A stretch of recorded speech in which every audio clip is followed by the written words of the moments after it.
नमस्कार दोस्तों, तो कैसे हैं आप। मैं संजय गुप्ता। दोस्तों, भागवत कथा तो आपने सुनी होगी, लेकिन भागवत कथा का लाभ कब मिलता है, आइए एक छोटी सी कहानी है, इसे सुनते हैं। एक बार की बात है, एक धनवान व्यक्ति ने सुना कि राजा परीक्षित ने शुकदेव मुनि से भागवत कथा सुनकर मोक्ष प्राप्त कर लिया था। तो उसके हृदय में भी श्रीमद् भगवत गीता के प्रति बड़ी श्रद्धा उत्पन्न हुई। उसने सोचा कि क्यों ना मैं भी भागवत कथा सुनकर मोक्ष की प्राप्ति कर लूं। अब वह धनवान व्यक्ति भागवत कथा सुनने के प्रयोजन से उस नगर के एक नामी ब्राह्मण के पास गया और उससे भागवत कथा सुनने की विनती करने लगा। पंडित जी नगर के सुविख्यात ब्राह्मण थे। आए दिन वह बड़े बड़े भागवत कथा के आयोजन करते थे। धनी व्यक्ति के आग्रह को सुनकर पंडित जी ने उसका स्वागत सत्कार किया और बोले, श्री जी, यह कलयुग है। आज के समय में सभी धर्म कृत्यों का फल 4 गुना कम मिलता है। इसलिए यदि आप भगवत कथा का संपूर्ण फल पाना चाहते हैं तो कम से कम आपको 4 बार भगवत कथा सुननी पड़ेगी। वो पंडित बड़ा चतुर था।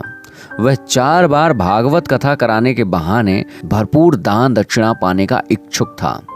लेकिन पंडित जी की यह चालाकी धनी व्यक्ति नहीं समझ पाया और बोला, अवश्य पंडित जी, आप जैसा उचित समझें। भागवत कथा का आयोजन हुआ। परीक्षित ने केवल 1 सप्ताह ही भागवत सुनी थी, जबकि धनी व्यक्ति ने 4 सप्ताह भागवत कथा सुनी, फिर भी कोई लाभ होता हुआ दिखाई नहीं दिया। पंडित जी लाभ होने का आश्वासन देकर कथा समाप्त करके अपनी दान दक्षिणा अपनी पोटली बांधकर अपने घर की ओर रवाना हो गए। धनी व्यक्ति बेचारा चिंतित होने लगा। वह दिन भर सोचता रहता कि मैंने तो 4 बार भागवत कथा सुनी, पंडित जी को भरपूर दान भी दिया, दक्षिणा भी दी, फिर भी मुझे मुक्ति क्यों नहीं मिल रही, आखिर क्यों।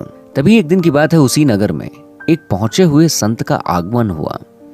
संत का तो काम ही होता है कि सभी जगह घूम घूम कर लोगों को उपदेश देना। जब धनी व्यक्ति को संत के बारे में पता चला तो वह भी अपनी समस्या लेकर उनके पास पहुंच गया और बोला कि हे महात्मन, मैंने सुना है कि परीक्षित ने 1 बार भागवत कथा सुनकर मोक्ष प्राप्त कर लिया था, अतः मैंने कलयुग के हिसाब से 4 बार भागवत कथा का आयोजन करवाया, किंतु मुझे अभी तक मोक्ष की प्राप्ति नहीं हुई। आखिर इसके पीछे की क्या वजह है। तब संत जो थे पहले मुस्कुराए और फिर उस व्यक्ति को बोलते हैं कि हे श्रीमान महोदय, भागवत कथा का फल आज भी 1 बार सुनने पर ही मिलता है, जो परीक्षित को मिला था।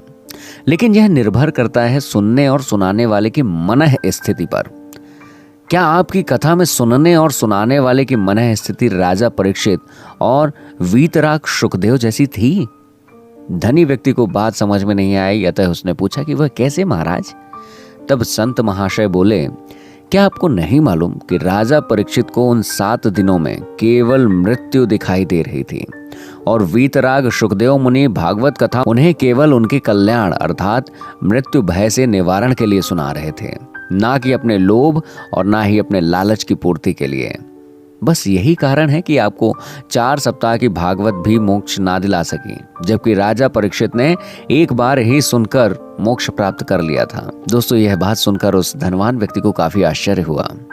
दोस्तों, आज की कहानी हमें जीवन में बहुत बड़ी बात सिखाती। आजकल के कथाकार भी पंडित जी जैसे चालाक हैं, जो केवल दान और दक्षिणा के लोभ और लालच से भागवत कथा का आयोजन करते हैं और करवाते हैं, तथा श्रोतागण भी पंडाल से निकलते ही सारी कथा वहीं की वहीं छोड़ जाते हैं।